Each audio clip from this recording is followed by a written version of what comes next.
पहला फायदा ही बा जिंदगी में तोहरे क्या नात रिश्तेदार नहीं हुए कहीं सारे खाना का बकेन के खिया जाएगा दूसरा नंबर तोहरे क्या जिंदगी में तोहरे लगे मेहरारू ना टिके पूजा का है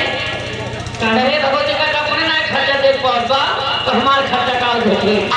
तीसरा नंबर जिंदगी में तोहरे क्या चोरी न होए पूजा का है तो कुल पे चलिए चलो साथ तेरे घर चला